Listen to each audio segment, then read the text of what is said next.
Hey everyone, I'm JJ, and we're here at Red Goose Studio, where I'm going to show you how to do Rembrandt lighting using a single light source.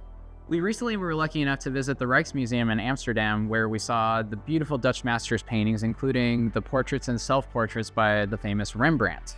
Rembrandt lighting is a style of lighting found in photography, film, painting, and it's named after Rembrandt and his distinctive style that he used when creating his portraits.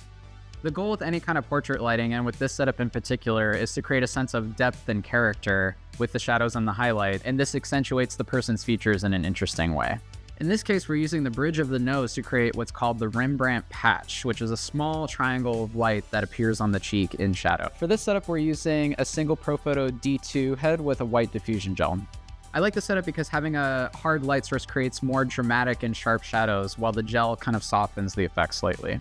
You want to set up your light source so that it's to the side and slightly above your subject. This mimics the window light Rembrandt probably would have used while painting his portraits. You'll start by lighting the subject with split lighting, which is one side lit and the other side in shadow. But what makes it Rembrandt lighting, like I mentioned earlier, is the small triangle of light showing on the eye and cheek of the shadow side of the face, known as the Rembrandt patch. Adjust your light source until a small amount of light begins to show on the shadow side of the face.